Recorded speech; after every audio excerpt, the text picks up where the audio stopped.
Hai, assalamualaikum warahmatullahi wabarakatuh. Teman-teman, hari ini kita mau belajar tes CPNS dari grup Telegram ya. Ini ada grup soal rekap soal TWK ya. Sebelumnya udah ada beberapa yang gue kerjain. Sekarang kita lanjut ke soal-soal berikutnya ya. Ini juga gue belum baca ya, belum pelajarin juga. Kita coba bahas di sini, santai aja, bisa sambil tiduran. Gue pun bikin video ini juga sambil tiduran. Pasal UUD 1945 yang mengatur tentang bendera negara adalah pasal ini. Gue inget waktu belajar, waktu gue jadi paskibra ya di SMA, karena ada tes soal ini. Kalau nggak salah pasal 35 ya, ke 36 ya, antara 35 sama 36 nih. 35 kali, coba bismillah ya. Kan bener kan, pasal 35 benar ya. Jadi pasal 35 ini tentang bendera negara Indonesia, warnanya, terus ukurannya, size-nya, perbandingannya 2:3 gitu-gitu kalau nggak salah. Nomor berikutnya, Perjanjian Linggarjati merupakan perjanjian antara Indonesia Belanda yang ditandatangani pada tanggal berapa ya? Nggak tahu nih, asal aja bismillah. Cap cip cup, kembang kuncup pilihan yang mau dicup. Sumpah ini asal-asalan banget. Gue nggak tahu nih jawabannya. Perjanjian Linggarjati merupakan perjanjian antara Indonesia dan Belanda yang ditandatangani pada tanggal 25 Maret. Atau padahal isi aja sasaran. Ternyata benar. Nasionalisme memiliki prinsip-prinsip utama yang biasa disebut pilar nasionalisme sebagai berikut, kecuali Unity, Liberty. Ini bener pasti nih. Nasionalisme. Di sini yang agak nggak masuk akal kayaknya kognitif sih. Masa kognitif disebutnya nasionalis? Kalau equality, personality masih oke lah. Kalau dilihat dari bahasanya sih ini kayak. Tuh kan, bener. Coba ya, ini gue nggak begitu paham. Coba kita baca pembahasan. Nasionalisme adalah sebuah ideologi mencakup liberty, unity, equality, ya, serta kepribadian. Oke. Ya, kepribadian, personality, berarti benar kan? Jadi kalau nasionalisme itu prinsipnya ada tentang kebebasan, liberty, kesatuan, unity, kesamarataan, ya, equality, dan kepribadian, personality. Jadi benar ya, kognitif itu di luar dari prinsip nasionalisme, guys. Terus soal berikutnya, salah satu faktor penting yang berperan pada masa awal pertumbuhan nasionalisme Indonesia adalah nasionalisme pendidikan, karena pendidikan yang menyatukan kayaknya sih. Apa bahasa juga pemersatu juga penting, berperan pada masa pertumbuhan nasionalisme adalah pendidikan kali. Tuh kan bener, bahasa. Iya kan, bahasa yang memersatukan bangsa ini ya kan. Salah. Bahasa merupakan faktor penting yang berperan dalam pertumbuhan nasionalisme. Nah ini dia benar nih, tadi jawaban pengen jawab ini. Bahasa menjadi salah satu yang paling berperan karena dari persamaan bahasa para tokoh dan masyarakat mengerti akan komunikasi. Oke, betul tuh. Salah, lupa. Yang mengesahkan Undang-Undang Dasar sementara UUDS itu kan 1950. Panitia 9 nggak mungkin, karena Panitia 9 itu dibentuk di awal-awal banget. PPKI bukan, PPKI yang mengesahkan, nggak ada PPKI juga ya.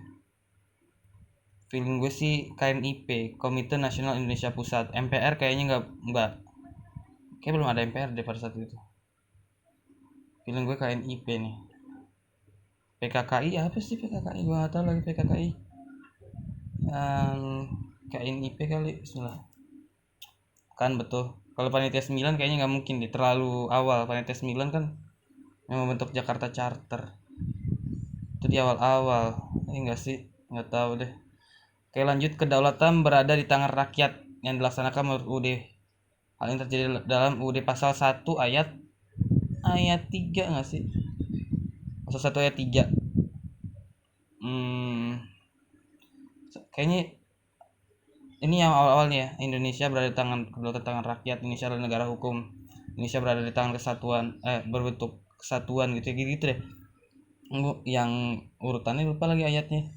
Pokoknya pasal 1 tentang itu, tentang bentuk negara, tentang Kedaulatan rakyat 1 ayat 1 apa 1 ayat 3 ya, antara ini gue bingung. Pokoknya kalau nggak 1 3, kayaknya 1 negara hukum, 2 ini nggak tahu ya bener apa nggak, kalau nggak salah ayat 1 negara hukum, ayat 2 berbentuk kesatuan republik, gitu-gitu deh, apa dibalik nggak tahu deh, tapi feeling gue kayaknya pasal 1 ayat 3 guys. Kita pencet aja. Salah guys. Ayat 2 ternyata. 1 ayat 2. 1 ayat 1 apa ya? Nanti cari aja di Google ya. Kita lanjut. Baru ini Indonesia dihebohkan dengan urusan UU Cipta Kerja yang menyebabkan masyarakat turun ke jalan melakukan demonstrasi. Pengesahan undang-undang disetujui oleh partai politik kecuali PKS sih kayaknya. Tapi di sini nggak ada PKS. Kayaknya PKS temenan sama Demokrat. Nggak sih, nggak tahu juga gue. Bismillah, atau pencet aja. Itu kan betul, karena kalau nggak salah ada pernyataan juga kalau Demokrat itu kayak mundur gitu, yang pas di rapat gitu ya, yang sampai viral kalau nggak salah ya. Kalau nggak salah ya, yang viral itu terus mundur gitu dari sidang Demokrat. Terus lanjut.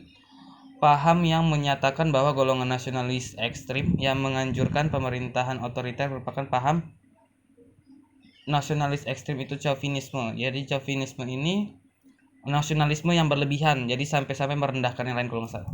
Salah. Fasisme. Menyatakan bahwa golongan nasionalisme ekstrim, nasionalis ekstrim yang mengajukan pemerintahan otoriter. Di sini kuncinya guys, otoriter. Kalau otoriter tuh fasisme ya. Oke, lanjut. Chauvinisme bukan. Oke. Ada penjelasan nggak sih? Nggak ada penjelasannya. Nggak ada. Ya, kita lanjut aja langsung ke soal berikutnya. Nasionalisme di mana negara memperoleh kebenaran politik dari penyertaan aktif rakyatnya. Kehendak rakyat dan perwakilan politik merupakan bentuk nasionalisme. Nasionalisme di mana negara memperoleh kebenaran politik dari penyertaan aktif rakyatnya. Demokratik kan? Nasionalisme agama, budaya, romantik, etnis, kewarganegaraan. Kali ya. Nasionalisme di mana negara memperoleh kebenaran politik dari penyertaan aktif rakyat, kehendak rakyat dan perwakilan politik merupakan bentuk nasionalisme. Nasionalisme ini kali kewarganegaraan kan, betul? Gue nggak ngerti padahal, tapi kayaknya itu.